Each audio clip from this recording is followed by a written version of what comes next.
Who has not been Welcome assessed by back. a stranger We're for his or flying her shabby smarter, clothing, not harder. battered bag, or humble glasses? You Yes. deserve respect yet have been I've treated reviewed as an everything, outcast. It's and a I'm ready difficult to time begin. most of us have gone through.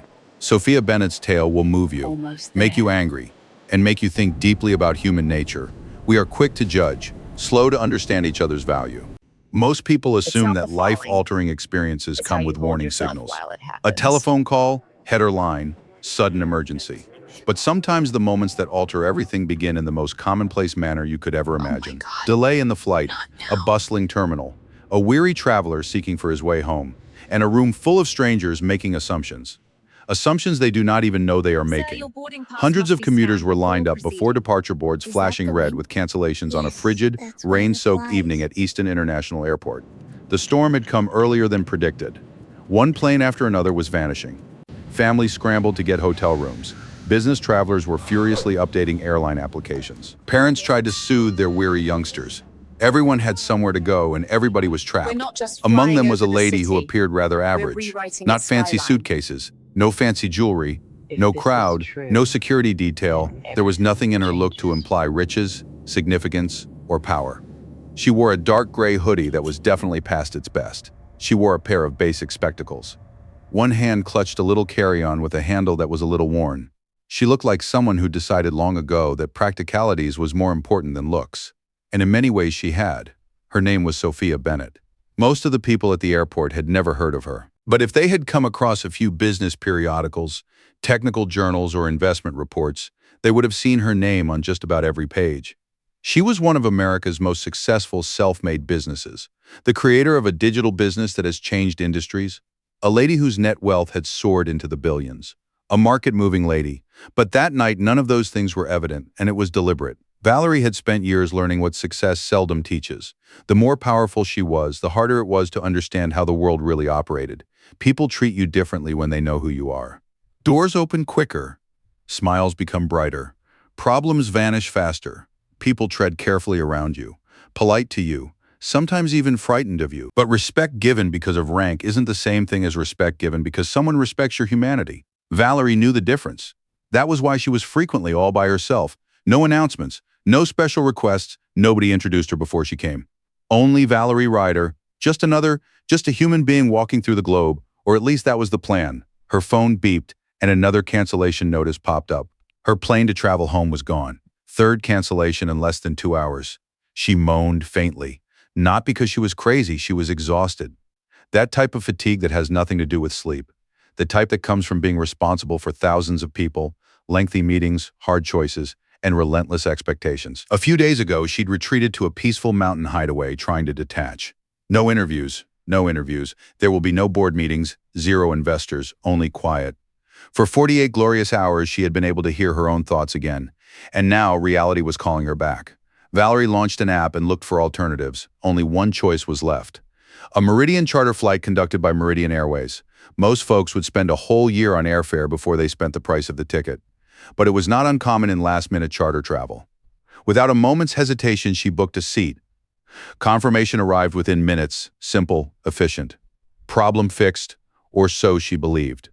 An hour later, a dark sedan left her at the private aircraft terminal. The rain beat heavily down on the runway. The wet pavement was like scattered gold bits reflecting airport lights. The private terminal was much quieter than the normal airport.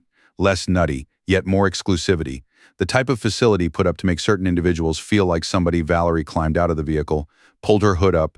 The wind was chilly on her cheek. She hesitated for a little period. Not due of the weather, however, because when she thought of her mother used to work double shifts at a washing business years back. 12-hour days, sometimes longer. For decades, she worked tough jobs so her daughter might have the chances she never had. In those days, a private jet flight would have been unimaginable, not improbable. No way. Valerie grinned to herself. Not that she had come into money anyhow, because her mother was correct. Circumstances did not matter. Character did always. The memory stuck with her as she walked across the rain-drenched tarmac to the waiting airplane in the distance. The plane showed up well in the lights. Gleaming. Complex. Good. Everything about it reeked of status. And that is why what happens next will be so important. Status-based locations can expose harsh facts about how people position human value. No one was there to meet Valerie as she approached the boarding steps. Nobody knew her face. No one knew her tale. To them, she was just some chick in an old sweatshirt with a beat-up bag. someone who is easily missed, someone to overestimate easily, a woman who was simple to label before she had said a single word. And that's where this narrative really starts. Not with a smack, not with a controversy, not with millions of cash vanishing suddenly. It all starts with a simple query. How differently do we approach individuals when we believe they have nothing to give us? Because before anybody knew who Sophia Bennett was, they already knew who they did not think she was. Every day in America, there is a moment that takes place. A moment so little that most people never see it. It occurs in supermarkets, in the elevators at the workplace, at hotel lobbies, school pickup lines, and occasionally in aircraft. It is the instant someone determines who you are before you can speak a word. Most of us have been there. Some more than others. That fleeting look, that knee-jerk assumption, the unseen calculation going on behind someone else's eyes. The problem with assumptions is that they sound like facts to the individuals who are assuming. Valerie entered inside the entrance of the vessel and felt the calculations begin. Not that nobody said anything straight away, because the years of traversing rooms where she was underestimated had taught her to see the indications. The narrowing of the eyes, the pause that lasts a beat too long, the grin that never quite touches the face, the courteous smile, the slight change in tone, minor signals. It is easy to write off one by one, not to be overlooked as a whole. At the top of the boarding steps was a flight attendant called Lauren Whitaker. On the surface, Lauren Whitaker seemed rather professional. Her outfit was spotless. She was standing upright. Her makeup was perfect. Her grin, prepared meticulously. To most passengers, she seemed to be the type of employee a premium airline would want promoting its brand. And in many respects, she was. She knew the routine, customer service. She knew. She understood how to make the rich passengers feel appreciated. At least those she recognized as rich. "Good evening," murmured Lauren Whitaker. The words were nice. The tone was changed. Her eyes swept over Valerie's looks with a rapidity which was amazing. Hoodie, the spectacles, the battered carry-on, no premium accessories.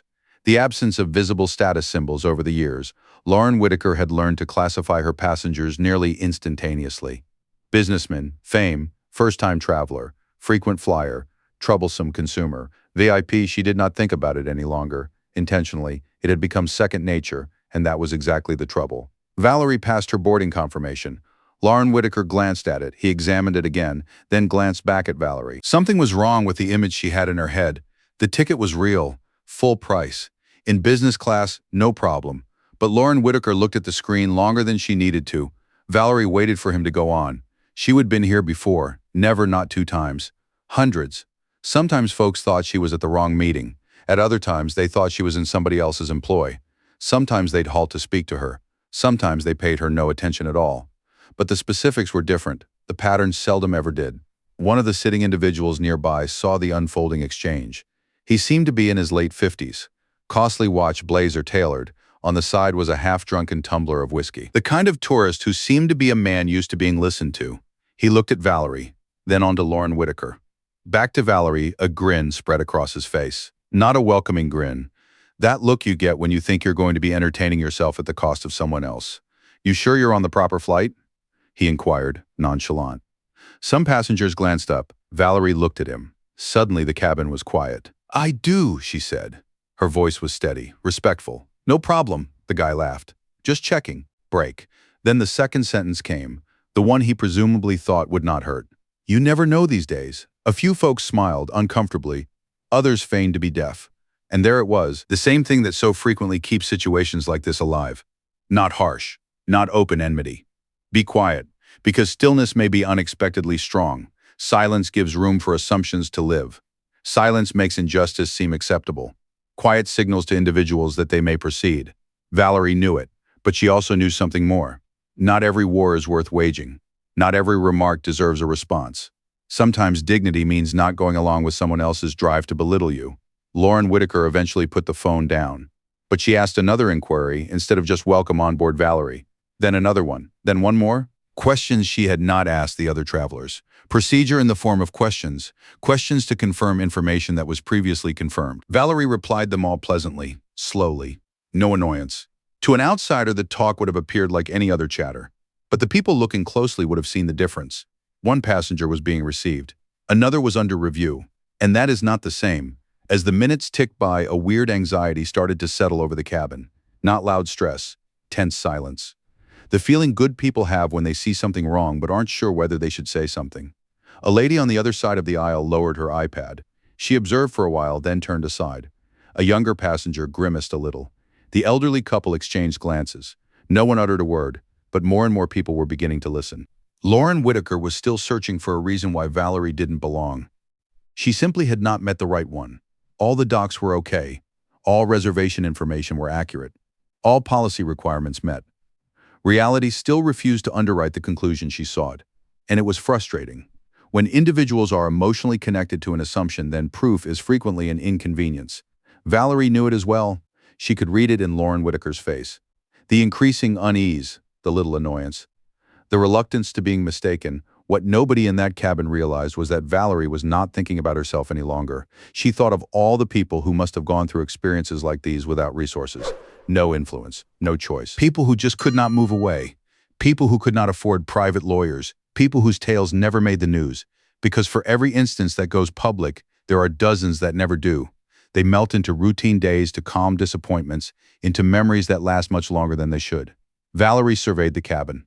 Leather seats, soft lights, premium branding, all intended to express greatness. But throughout her profession, she had learnt one vital thing. Rarely does the advertising of an organization disclose its real nature. It is reflected in the way individuals are treated when no one thinks it matters. And deep down, a sensation she could not quite put her finger on started to build. A sensation that this flight was going to become something a great deal greater than transport. Because sometimes the most telling moments occur before the fight, ahead of the headlines, prior to the repercussions. They start the moment someone judges a person by looks alone, and regrettably for everyone on that plane, the choice had already been taken. There are times in life when everything is different. No slow, not weeks or months. In a second, choice number one. One move, one error, and then nothing ever quite is the same again. You could sense the tension in the cabin. It was not loud. No one was disputing. No one was talking loud, but everyone could sense it. The type of tension you get in a room when something is wrong and everyone knows, even if nobody wants to say it out loud. Valerie stood along the aisle, her phone still open to her boarding confirmation. Her seat was given 3A. A premium business class seat she had properly bought. Not complex. Nothing to speak about. Nothing that should have been spoken about. But Lauren Whitaker kept trying to find a way around a basic reality. That was where the passenger was. It was validated by the reservation system. It was verified in the manifest. The payment records proved it. Reality showed that, but preconceptions are often hard to overcome in the actual world. Lauren Whitaker crossed her arms. Her professional grin was gone altogether. Something colder took its place. Something more intimate. "I'm going to require you to take a seat in the back," she added, her tone. It was not a request. It was an order. Her gaze rested on Valerie, calm. "Come again? The back part?" Lauren Whitaker reiterated. "Cabin needs to be balanced." Some passengers looked up. That was a plausible explanation, at least on paper, but experienced travelers know a thing or two. For an almost empty luxury airplane, changing the distribution of weight usually doesn't influence a single passenger, and Valerie understood it as well. She didn't argue back. She did not yell. She only asked a question. "My seat on the ticket is 3A, right?" Lauren Whitaker paused. "Yes. And that seat is available?" Another pause. "Yes." Valerie gave a little nod. "Then I want to sit in my allotted seat." Her voice did not waver, polished, calculated, the tone most individuals employ when they are attempting to avoid conflict instead of creating it. For a while it seemed as if Lauren Whitaker might give in. This seemed to be what some of the people were looking for the facts were plain enough. That should have been the end of it. But underlying it all, something else was occurring. Something considerably more deadly than politics, arrogance. When individuals care a lot about being correct, evidence might seem like a danger. And threats frequently provoke behaviors which rationality cannot govern. Lauren Whitaker walked up to him, close enough that only Valerie heard her say, "I advise you quit making things difficult." The punishment was a shock, not on account of what it stated, for what it stood for. Valerie has heard variations on that line for much of her life, from instructors who didn't give her enough credit. Arrogant managers, investors were skeptical about her abilities. People who were uneasy if she wouldn't passively accept unjust treatment. The language was altered. The identical message was still there. Do not question the assumption. Do not dispute the choice. Do not ask for the same treatment and make us uncomfortable. Valerie had a flashback. She was 19, in an engineering lecture hall, one of just a few of females, the one black lady in the room. In the same semester, she was misidentified 3 times by a lecturer as administrative personnel, not because he was intentionally cruel. He would never imagined anybody like her being there. She had swallowed her fury then. She was engrossed with her task. On to the next. That method had kept her alive, but it had taught her something too. Silence may not always bring serenity. Sometimes it just shields the folks doing the damage. Valerie looked into Lauren Whitaker's eyes back in the cabin. My seat is 3A, she remarked softly. Nothing else. No attitude, no anger, only the facts, and for reasons Lauren Whitaker herself would probably never quite understand. It was when she lost control. It wasn't from Valerie threatening her. Not that Valerie offended her. Not that Valerie had broken any rule. Because Valerie will not let them take her dignity. It occurred so swiftly that several passengers found it hard to explain it correctly afterward. They spoke for a time. A moment later, Lauren Whitaker's hand was in the air. Then the noise, crisp, violent, indisputable. The smack was heard in the cabin. Crack on skin. A boom so startling that it seemed like time stopped. No one moved. No one spoke. The whole airplane was quiet for one unimaginable second. A glass halted on its route to a mouth. One passenger froze while reaching for a seatbelt. Another gaped in amazement. Even the gentle hum of the airplane seemed far away. Everyone had seen it, and everyone knew instantly that a line had been crossed. Valerie's spectacles moved a little from the collision. There was a small red stain on her face. But the following thing astonished everyone. She did not scream. She did not weep. She did not fight back. She did not want instant justice. Instead, she cautiously reached up and pushed her spectacles up her nose. The action was smooth, intentional. In control, almost creepily in control, and that stillness affected the environment more than any eruption could, because it would have been the natural reaction. This was different. The hush of someone making a choice. The quiet of the person who suddenly sees the whole thing with total clarity. The guy with the whiskey was openly watching across the cabin. Gone was his previous confidence. There were no jokes. The grin was gone for the first time that night. Doubt sprang into his face. Several of the passengers turned their heads. Others glanced away. Not because I feel guilty. Because it disturbs you to see injustice, especially not when it can't be denied. Lauren Whitaker herself appeared horrified at what she had done. No regret, not yet. Just startled, like reality finally caught up with what she had done, as if she thought the world was going to explain what had occurred, but the world did not. It was not working, the cabin, and she knew it within. Valerie dropped her hand. She continued to stare at Lauren Whitaker. When she eventually spoke, her voice was barely a whisper, yet everyone in the cabin heard every word. Because total stillness has a way of magnifying truth. Just created. She stopped. The most costly error of your life. No yelling. Not a threat. No long speech. It's one phrase. Quiet, chilly, certain. And somehow that confidence was a greater weight than rage because no one on the plane understood what those words meant, but everybody felt the same. A change, the imperceptible turning point, the instant before repercussions start, the time before secrets are revealed, that instant before preconceptions meet reality. And when Valerie slowly proceeded toward the rear of the cabin without further word, one question was in the thoughts of those who watched. But who was this woman? Because people do not do it after they have lost. They do it when they realize the narrative is just starting.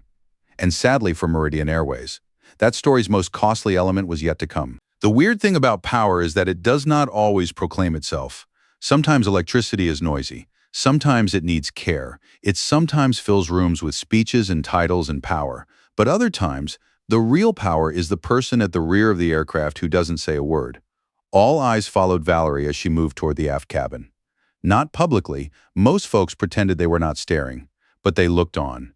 People are naturally attracted to occasions of tension, moments especially those they do not really grasp. A few minutes before, several of the people had considered Valerie a nuisance. Now they were no longer so confident. Something about her answer seemed incorrect, or maybe more correct.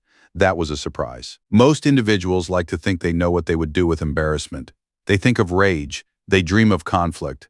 They see themselves protecting themselves. But Valerie had not done any of those things. She just walked away. And yet it made the situation seem all the more hopeless. She went into the window seat in the rear. Outside, the rain dripped down the window of the plane. The runway lights flickered in the dark. Ground staff ran into the storm, their fluorescent vests flashing beneath the floodlights. The outside everything seemed normal. Nothing was typical in the cottage anymore. Lauren Whitaker went on with her work as if nothing noteworthy had occurred. That was at least what she attempted to seem. Professionalism, just as always. Control. But there was a little difference in her behavior. The assurance she had shown previously seemed to be a pose now. Almost a performance. Like a performer going on with a scenario, when he has forgotten his lines. She walked through the cabin serving drinks. Smirk, talking. Thank you for flying with Meridian Airways passengers. The words sounded good. The atmosphere wasn't, they responded pleasantly. But something had changed. Trust is delicate when people see abuse of power. They begin to doubt everything else authority stands for. The guy with the whiskey tried to recapture the previous atmosphere. Some folks simply don't know how to take directions, he said. His voice boomed throughout the cabin. A few hesitant chuckles came out. The majority did not. The joke did not sit well, not offensive. Too many individuals knew what exactly had occurred. Even those who didn't want to say anything had a hard time convincing themselves that Valerie deserved what happened. The human mind can excuse so many things, but the direct evidence is obstinate. Meanwhile, Valerie sat calmly by the window. She did not eat refreshments. She didn't pick up her phone. She wanted no compassion. She didn't make spectacular phone calls. She watched the rain fall. And thinking, the fact was, it was hardly the first time someone had misjudged her. No, not at all. The difference was that most cases never saw daylight. Most of them were held in conference rooms, networking events, board meeting, investment pitches, places where prejudice came in a suit and tie, places where no one raised their voice, no one breached rules, no fingerprints were found. She recalled an investor meeting from years ago. She had come into the meeting with a proposal she herself had written. One of the execs instantly gave her his empty coffee cup. He figured she worked in catering. Not that he knew anything about her, for he had already selected who was to sit at the table. That memory was still there, not that it had hurt, because that was commonplace. The everyday injustice might be more draining than the extreme evil. Across the aisle, an old lady studied Valerie for a few moments. Their eyes locked for a moment. A faint grin crossed the woman's face. There was nothing spectacular, no talking, no interference, just a grin, a silent agreement. Sometimes kindness comes in little packages, and sometimes those moments count more than we think. Someone else was watching closely at the front of the plane. A young stewardess, Mia Torres, 24 years old, recently promoted, early enough in her profession to still think that doing the right thing should be simpler than it frequently is. Mia Torres had seen the whole encounter, minute by minute, every single syllable, each response, and the more she thought about it, the more uncomfortable she became. At first, she convinced herself there must be context she had overlooked, an error, a clarification, something she had not heard. People want to know why, particularly when the authorities misbehaving. Explanations assist us maintain the assumption that systems do what they are designed to do. But the more Mia Torres considered the situation, the less she could locate one. The facts were plain enough. Valerie had a ticket, a valid distribution of seats, a quiet disposition, but somehow she was the issue. That made no sense whatsoever. Mia Torres looked back towards the rear. Valerie still sat silently by the window. In such circumstance, most passengers would have been angry, insane. I am ashamed, disgraced, or at least stirred. Valerie was none of them, not because she had not felt, for she seemed as if she was working over something considerably bigger. Mia Torres found it unsettling. The silence, the surety, no freaking out at all. People who are out of control typically seem emotional. People who know something that no one else knows frequently look a lot like Valerie, yet concentrated, patient, sitting and waiting. Mia Torres did not know why, but a recollection started pushing at her mind. She would seen that face someplace before, not lately, not face-to-face, elsewhere, a pic, a report, a commercial newspaper.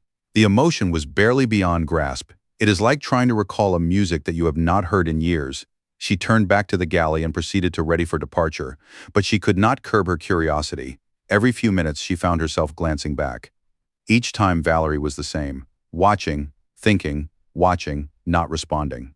And that suggestion caused another epiphany. While the others were listening to Lauren Whitaker, Valerie looked absorbed with the firm, the team, people in transit, the setting, as if she were studying something, as if she were getting information, as if this trip had become an unforeseen ordeal. The thought sent a shudder through Mia Torres, because she had suddenly realized something vital. Sometimes we misunderstand silence. People think quiet equals giving up, for feebleness, for dread. But silence may be an appraisal too. Silence may be patience. Silence might be someone deciding what happens next. And Valerie was silent for some reason, deliberate, almost a strategy. The engines started to get ready to go. Beneath their feet, the plane hummed a little. Passengers fastened their seatbelts. Turned down the cabin lights, rain continued to pour over the runway outside. But Mia Torres couldn't ignore the emotion that was rising inside her. That sensation that something far greater had just transpired. Something nobody quite understood yet. Some tales telegraph their turns right away. Some conceal them in plain sight. And halfway between the silent lady and the hoodie, the anxious chuckles up front in the cabin, and the increasing uneasiness Mia Torres could hardly fail to notice. The destiny of every soul on that flight was already changing. They simply did not realize it yet. Most turning moments don't have sirens. They come in on their toes. Forgot email ID, title of document. A detail suddenly means another else. and sometimes a decision of one regular man who chooses to look while the rest look away. The plane had been in the air for an hour. The storm clouds stretched eternally beneath the moon. The cabin was again full with talk. They were handing around drinks. The computers were open wide. Passengers had gone back to old ways. People are quite good at normalizing difficult situations, even if you see anything creepy. Even after seeing someone publicly humiliated, life carries on. Normal scheduled operations, meetings, calendar phones are buzzing all the time. People tell themselves that whatever occurred is in the past now, but Mia Torres could not leave it. Each time she moved up the aisle, the back cabin caught her gaze, to Valerie. The lady still sat quiet at the window. Nothing to talk about. Sorry, no requests. No compassion appeal. The red print from the slap had faded somewhat. But there was one more thing. A serenity that Mia Torres could not shake loose from her mind. It was not self-confidence. It was not conceit. It was not bullying. It was more a reassurance. The confidence of one who knew better than anyone else in it. And that sensation was driving her nuts. Something Mia Torres's grandma told her years ago that she would never forget. She would be like, look at the quietest person in the room while the loudest person in the room is talking. At the time, Mia Torres had thought it was a clever remark. Now she realized what it meant. Humans who are under stress are not humans. Some are noisier, others are defensive. Others became nasty. Some of them are. Valerie was motionless. That fact kept coming back to Mia Torres. Between service rounds, Mia Torres slipped into the staff galley. She opened the list of passengers. She was not searching for anything at first. She only wanted to know what she was not partaking of. The list has dozens of names: senior manager, consultants, investment community. Charter patrons or frequent flyers. Nothing special. She scrolled deliberately, and then it just stopped. Her gaze went back to a name in the center of the screen. Grant Valerie. I recognized that name. Not right away. Recognizable enough to pick out. Mia Torres looked at it. Where had she heard it before? She knew it wasn't in the air. Not practice. Not off previous flights. Another one. Then the thought struck him. She would have seen it months ago on the cover of a magazine waiting at a dentist's office. Business documentation. Here is a snippet from the online interview.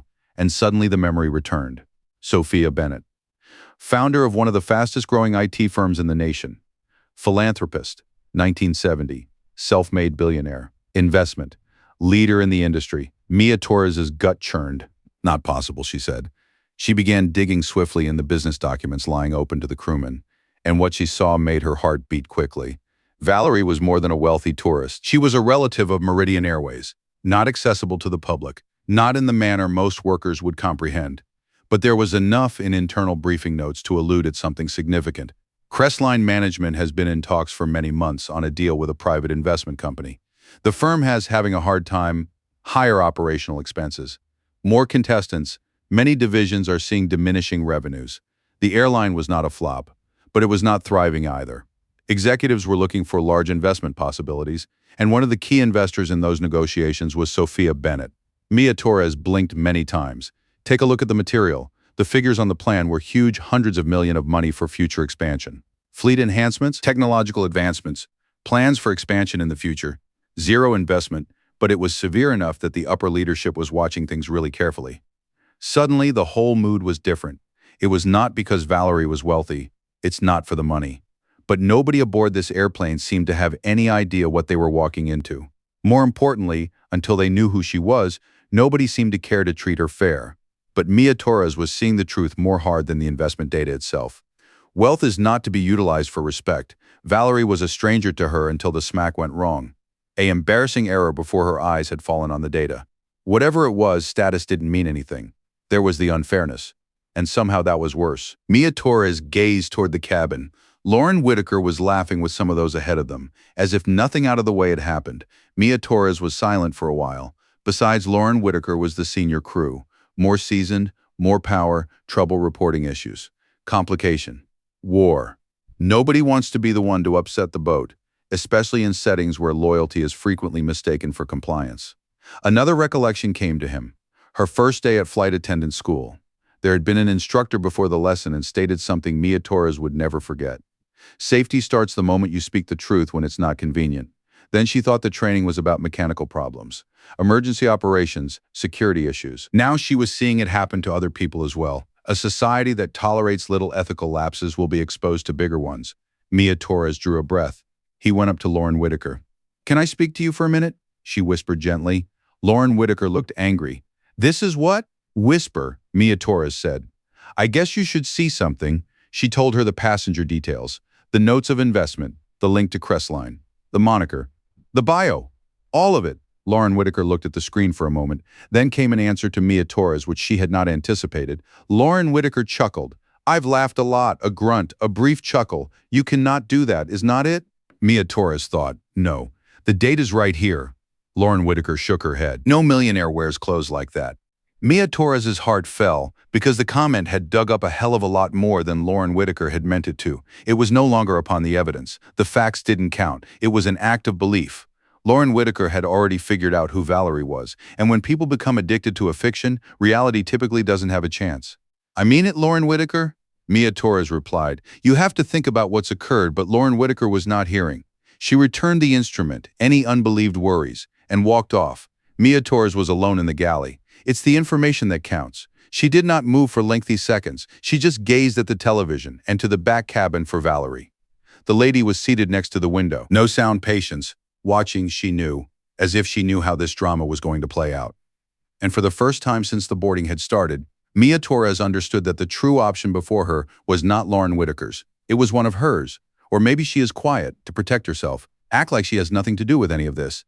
Or she may do what every business says it values, but few really do when it is unpleasant. She could say the truth now, even if she had to stand alone to do it. High above the clouds, the airplane pushed on into the dark. Mia Torres made a choice that would soon impact the destiny of those on board. Most people think that life-changing choices are made around boardroom tables, gleaming tables, all kinds of executives, investors, lawyers, people with titles on good business cards. But history is frequently the opposite. Sometimes one individual refuses to turn away, and big organizations start to transform. One individual prefers truth over convenience, and sometimes that choice comes long after everyone else is gone. The plane landed down a little after midnight. The runway was wet from the rain. The wheels landed lightly on the earth. Passengers instinctively reached for their phones. I got alerts, the calendars were opened, the talk was started up again. The predicted arrival rhythm started. For most of those on board, the flight was completed. For 3, it was only the beginning. Valerie waited until almost everybody had gone. She was not exactly rushing for it. Not that she was not Mia Torres, still had the stillness that had been worrying her all the way down the stairs. No worries, there will be no charge to the public. We don't have any call to action right now, just silence, the kind of tranquility that comes following a decision. Passengers grabbed their bags and several gazed in her direction. Some were uneasy. Others wanted to join. An old lady touched Valerie on the arm. No chat, no show, just a small bit of an act of compassion. Valerie gave a faint grin. Thank you, she said. The lady nodded and started for the exit. These are tales that seldom make the news, but they appear to last longer than public apologies. Valerie finally stepped off the plane into the VIP area. The building was almost vacant. The cleaning women moved around the halls, sweeping silently. The storm outside was beginning to die down. It was the first time she was able to breathe out that night, but nonetheless, it was not that she felt defeated, because she was disappointed. Disappointed that a firm that can deliver such amazing service has let something so needless go. Disappointed that no one in power had come to the rescue when it was most needed. Disappointed that respect was something to be earned. She went to the parking lot and pulled out her phone. The TV lighted her face in the darkness. She ran her fingers through her contacts. Then choose a name that is known. David Klein. Her lawyer, the guide. Someone who has worked with her for more than 10 years. The telephone went, too. Connect then? Everything all right? When? Marcus asked instantly. Valerie was about to chuckle. It was not because the question was funny. He knew her well enough to know that she never phoned beyond midnight unless it was serious. It was an incident, she said. She told him everything about it, and Marcus was stuck. Boarding procedure, the chair debate, the effect, not interfering. The society that appeared to permit it, a few seconds later, she was done. Then Marcus sighed. No surprise, just disappointing. What you want to do, he asked. It was not retribution on him. And Marcus knew that best than anybody. Valerie has been creating enterprises for decades. Presentation opportunities, people first, always. Never did she think about punishment. She was all about owning up.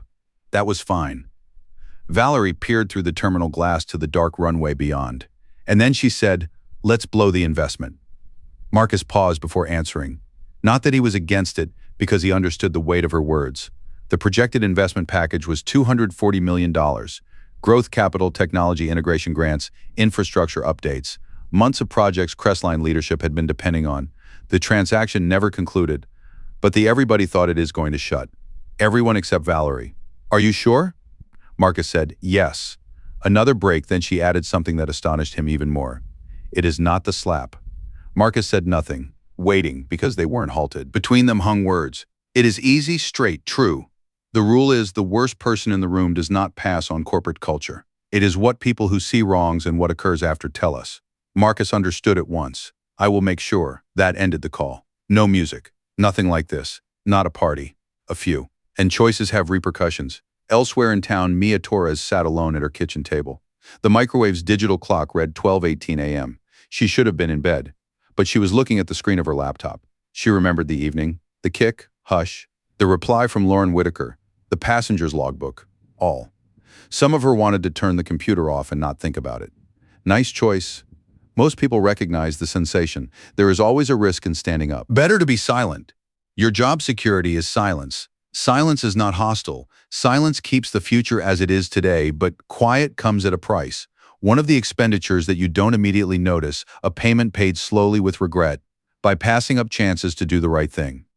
The unpleasant understanding that we knew better and chose convenience nevertheless. Mia Torres began another message. The cursor blinked. Wait, she could not type for a few seconds. It was not lack of information. She knew what would happen. She recalled what her father would usually say. Character does not show when it's easy to do the right thing. There is a cost to doing right, it shows. She started to write slowly. Every single thing. All observations, all timeline posts, all the eyewitnesses. All of the courses, no, too many, no feelings. The facts only. Best thing ever truth. She included supporting paperwork, crew logbooks, information for passengers, internal memos related report. That was all she was legally able to provide. Then she went straight to the top brass human resources, compliance, corporate compliance, and the CEO's office. She was done at 12:34 a.m. Mia Torres turned to the television. One final chance to walk away. Delete draft shut off the laptop. So, just pretend like it did not happen. Her fingers skimmed the trackpad, and suddenly she realized. Send, the email wasn't there. A little something, hardly noticeable, no clapping, no one to play for, no silver bullets, one email to a business email address. Some acts, however, seemed trivial at the time. What Mia Torres could not see was that somewhere else in the city a choice had already been taken. The $240 million investment soon went up in smoke. The leadership team was about to wake up to a problem that they never saw coming. And in the morning, two independent judgments made at a quiet airport, made at a family table, would clash, setting in motion reverberations that would go far beyond what anyone on board that plane could reasonably comprehend. Sometimes history does not start with a dispute, sometimes it starts with a phone call, email, and the comfort is less important than one person knowing the truth. The most expensive mistakes are usually the ones you don't plan for. Companies prepare for gas costs, markets tank, uncertainty in the economy, competition, litigation, legal actions, operational failures. They have whole sections for predicting danger. Entire careers built on avoiding financial disasters, but some of the worst losses are a whole lot more easy. A moment of arrogance, wrong call. Someone who believes the rules don't apply to them. And before leadership knows, the damage has already begun. Michael Hargrove's phone buzzed at 5:47 that morning. Halfway through his first cup of coffee, the Meridian Airways CEO had slept very little. The last month was a flurry of investor meetings, reorganization, discussions, and shareholder expectations for increased growth. Like every CEO, he started his day the same way. Emails, news, figures, problems to solve. His in-tray was as a rule bursting at the seams with hundreds of messages. Most could wait. It could not be. The subject line caught his eye straight immediately. Emergency Situation Report for Executive-Level Review. Some documents are attached, testimony of witness, internal records timelines summaries, and a detailed report was prepared by a young flight attendant named Mia Torres Rodriguez. Richard opened the folder. 5 minutes later, he stopped drinking coffee. 10 minutes later, he stopped reading emails. Minutes thereafter, he called top leadership, because what he was seeing did not seem like a customer service complaint. That sounded like a disaster. 7:00 a.m. A conference room on the top floor of Crestline headquarters was packed with executives. Operations managers, legal advisors, HR directors, compliance officers. Everyone was confused. Most expected another routine issue. Then the security tape began. The room was quiet. You cannot hide behind interpretation on video. Video removes assumptions. Video destroys the excuses. The video depicts the conduct exactly as it happened. Valerie gets on in the footage. Serene, respectful, patient. It saw her questioning Lauren Whitaker over and over again. Folks watching this. It was a sign where intervention may be made. Moments when someone could have spoken something, times when leadership training should have made a difference. There were times when it should have been professional. And then there was a slap. There was no talk. The room was silent, dead silent. An executive looked down. Another fell back in shock. The legal staff was swift to respond. Not for accountability. It was not liability that was the problem now. The bigger problem was everyone in the room knew something at the same time. Valerie did not deserve what was about to happen. Nada. Not a menace. No assault. There was no policy violation. No penalties. The movie obliterated any possible defenses before they could ever be spoken about. Then another document appeared, the revocation of the investment notice. The environment grew even more silent. Some of the executives were aware the transaction was coming. Most didn't. The investment package on the table was $240 million. For months, Crestline had considered the deal as a tipping point. New or upgrades to aircraft. Upgrades to technology. Operations expansion. Long-term stable. It wasn't simply money. Possibilities in the future, trust for the time to come. Future growth. Now it was no more. That's it. One executive read the article. She called the whole thing off. The answer came quickly at 12:58 a.m. None needed additional elucidation. Timing is everything. Michael Hargrove rubbed his brow, not due to losing money, for he understood what the cancellation signified. Money might at last be thrown away. Trust was harder, very challenging, and as the talk went on, another terrible fact started to unfold. Valerie had never informed her who she was. Not once. She never begged for particular consideration. She never spoke about her success in business, never used influence as a weapon. No one on the airplane appeared to know her, really, which exposed a deeper issue. The problem was not that personnel had abused an important investor. The problem was they thought a normal tourist should receive less respect. The difference made all the difference. Some of the executives shifted in their seats, because suddenly this wasn't about PR anymore. It was a cultural issue, and there is no fixing cultural problems with a press release. Meanwhile, the financial markets were already buzzing with conjecture. Big investment agreements become public quickly, especially if they disappear into thin air. Some odd activity was seen by analysts. Investors started to ask questions. Industry reporters phoned. By mid-morning, there was much speculation. What happened? How did the deal fall through? Why? Was there anything behind the surface of Crestline? Did the leadership know something shareholders didn't? Uncertainty began to do what uncertainty does. It made us terrified and ran away with fright. The market was open. Then the stock started to fall. Not much to start with, a couple percent, then more, then some. Investors were faster than CEOs. News organizations were phoning Crestline's communications department. Analysts adjusted forecasts. Financial television shows were swamped with supposition from commentators. Tens of millions of dollars of market value disappeared in a matter of hours. Digits emerged on screens. The graphs became crimson. The flood of headlines came, but back at the headquarters, no one seemed to care about the costs anymore, because they had the surveillance film fresh in their minds. But the real cost was not in money. The real damage was moralistic. Crestline has always marketed itself as a luxury experience. Respect excellence, trust, professionalism. Those principles were in advertising, training materials, investor presentations, business speech. But values are only worth something if they are tested. And this test had shown something disturbing. The company said one thing and did another. Richard knew it. More vividly than anybody else in the building, perhaps, he glanced out the conference room window at the downtown skyline. Crestline has thousands of employees. Most were hard laborers, business, dedicated. Many would not have behaved as Lauren Whitaker had, but one employee did, and nobody stopped her. And that fact kept returning, again and again. Companies are not rated on their best people. They are measured by what they do at their worst. Another email arrived about noon. This one by Webb Marcus, Valerie's advocate. The phrasing was tested and professional, respectfully, but the message was plain. Sophia Bennett refused to be budged. Further talks would be indefinitely postponed. No threats, no name-calling, no public flogging, just deserts. Simple outcomes. Richard read the message twice, then he shut his laptop. He was surrounded by executives discussing strategy, media response, how the markets reacted, investor concerns. But Richard had something far smaller in mind. A woman in gray sweatshirt, ticket, good, a reserved seat, a moment to pay tribute. That was all. Hold on. Option one mistake that may have been avoided. And now the entire corporation was paying the price, because that day before noon, Crestline lost millions of dollars. It was not money that actually left. What went away was the notion of this being simply an isolated event. The film showed something much more expensive. a cultural problem on the table, and leadership was now being pressed for the first time to look squarely at it. The truth always comes out in a twisted manner. Sometimes it sneaks in private, deep into reports, great for God, and occasionally the truth does come to light of the regular person speaking.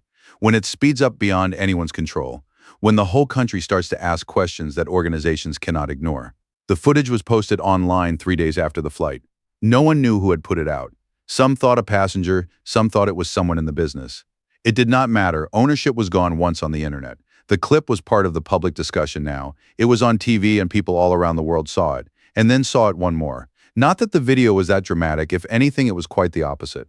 No shouting, no real fight there. No viral catchphrases, a lady just sitting still, a flight attendant's instinct, a cringy moment, and a smack that seemed like something so much bigger. The video was striking for its simplicity. It was their faces. Some stated they had been misunderstood. Others recalled being quiet when they should have spoken. Many have run across phenomena they had spent years attempting to explain. Experiences that often leave no trace. Social media was abuzz within hours of the announcement. Stories from ex-airline workers, passengers related what they had seen. Working in companies has had its pressures, spoken about by workers and customer service. Executives penned writings regarding leadership errors, unconscious prejudice. Teachers grumbled. The parents of the teenagers were shown the film. Not that they wanted to discuss flying, they wanted to speak about respect. Crestline was already beyond the subject. It was personal, and the discourse throughout the nation was no longer about what occurred. The movie answered that question. They were bickering over why it occurred instead, and it was the more uncomfortable question. Comments of civil rights organization. Workplace advocacy organizations offered their opinions. Community leaders showed up on podcasts, radio broadcasts, and television panels. This was noticed by several others. The event was significant in itself. It was stunning because it was known. I realized it at once. Not the slaps, not immediately away. The assumptions before the smack.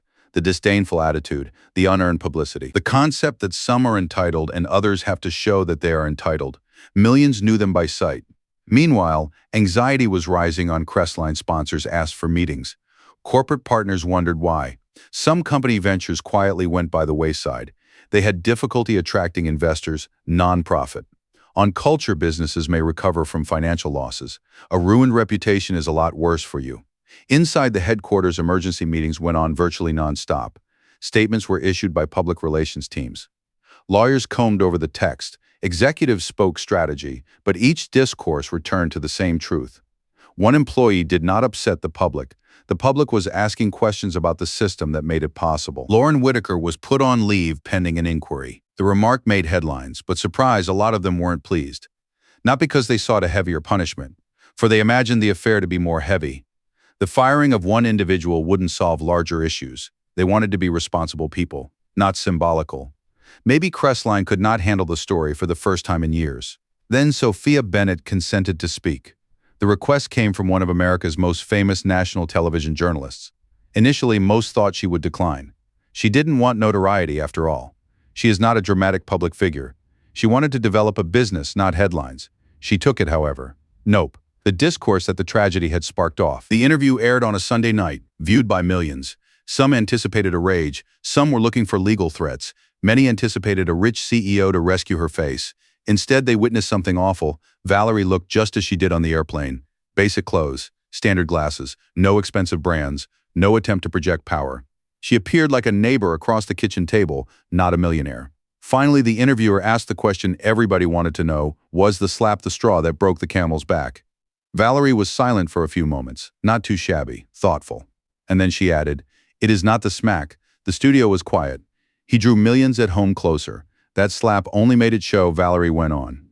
The remarks hit with a huge impact, not for the dramatic ones because it articulated something that many people had felt but had problems putting into words. It hadn't been the beginning, the clear moment. That was the consequence. First the prejudices, then came the judgment. One is the inequality of treatment. The smack was only the tip of the iceberg of what had been going on under the surface. The footage quickly went popular on social media. News outlets quoted it. Podcasters spoke about it. Commentators said as much, and by the next morning, it was everywhere. It am not the smack the slap, only made it clear. The term started to be used for schools, workplaces, hospitals, federal agency, typical conversations. That was close enough, for it was not truly about a single trip anymore. It was about people and how they act. It was about the misunderstandings we tell ourselves about strangers. It was how swiftly assumptions became choices, and how frequently those choices decide a life. It was more than Mia Torres thought. The interview was emotional, viewing it from her room. She could recall sitting in the galley that evening, wondering whether the email's threat was worth it. Now she knew something big. No, this was not defending a wealthy earlier. It was about safeguarding ideas. The same rules should apply to everyone. Whether they have $20 or millions of dollars, they travel on private jets or normal aircraft.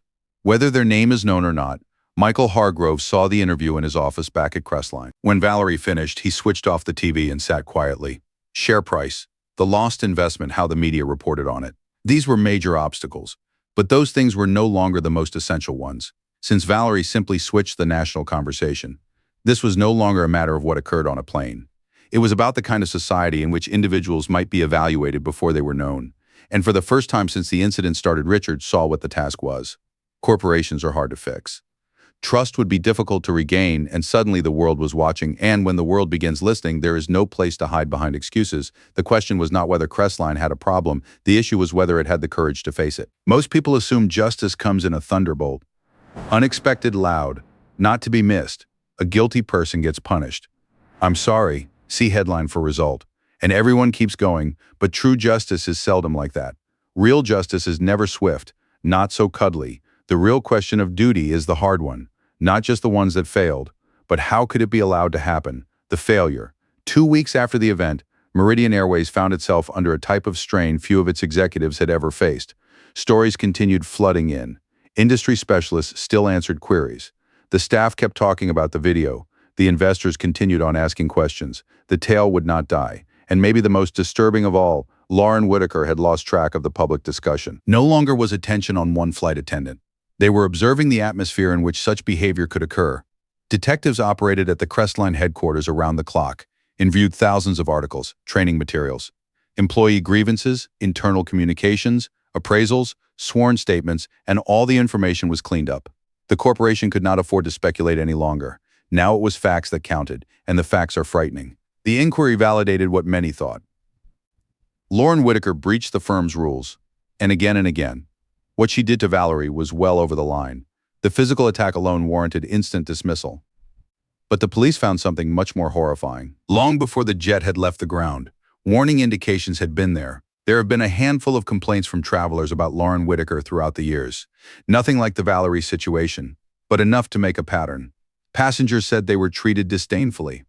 Passengers with absurdly aggressive complaints. It is disrespect to the passengers. And again, the same fears were voiced, but these concerns did not translate into any concrete action. Some were clipped off, others were imagined. A few became lost in the din without a word. The organization may have intervened, and it wouldn't budge. And then everything was different. At the moment, no single guy could be held responsible for the condition of affairs. The system was part of the legislation. Not in doing it, by not doing anything. A week later, Lauren Whitaker was fired. The ruling was top-page news throughout the nation. Some people thought it was the end of the tale. The responsible party was fired. Agreement. But within Crestline leadership, there was a feeling of something vital. Justice wasn't doing the trick. The outcome was nothing short of dismissal. Justice wanted something more severe. Evolution. And the troubles did not end there. Investigators reviewed internal data, managers who turned a deaf ear to complaints, discouragement by supervisors to report, managers who worry more about the customer image than they do about staff responsibility. Not too bad, folks. Not bad people.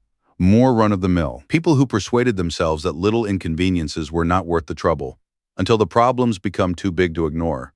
There were multiple managerial massacres. Others was penalized too.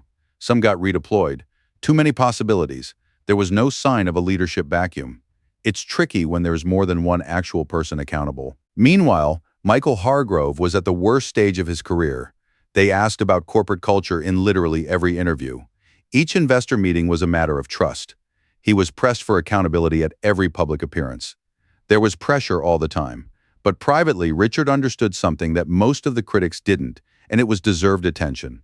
Not that Crestline was short on anything. The moment companies stop pushing themselves, they become susceptible. Success builds confidence in oneself.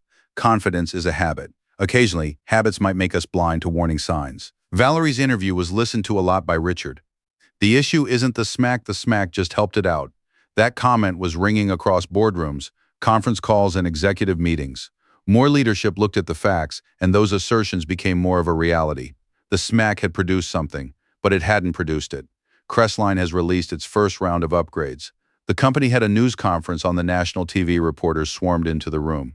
There were cameras all over the walls. Workers watched from airport terminals, office buildings, and break rooms around the nation. A lot of people were waiting for a slick PR statement, but Richard turned again. He brought a distinct cut to corporate America confession. We didn't understand. The quiet was deafening.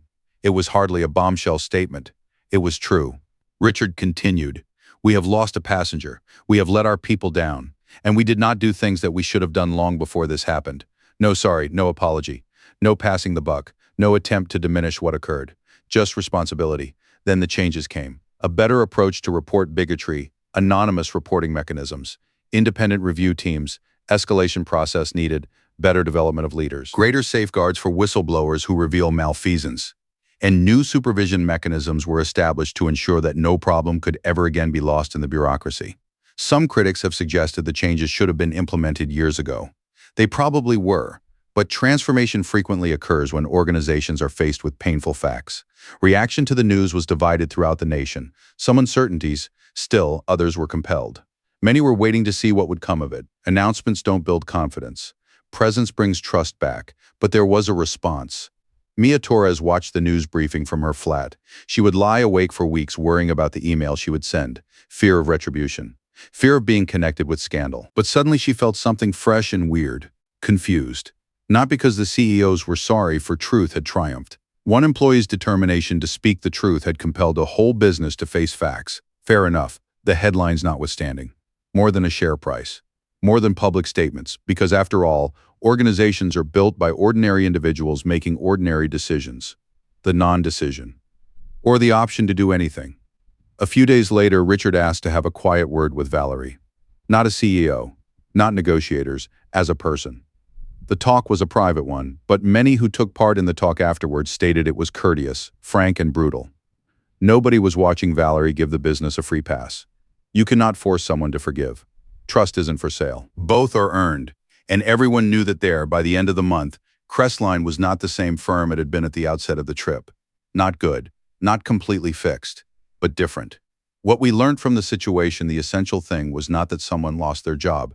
It was about a group that learned the penalty of disregarding little injustices. Little injustices rarely little. They become older. They got around. They become culture. Until something occurs that finally gets everyone's attention. At last the time had come for Meridian Airways.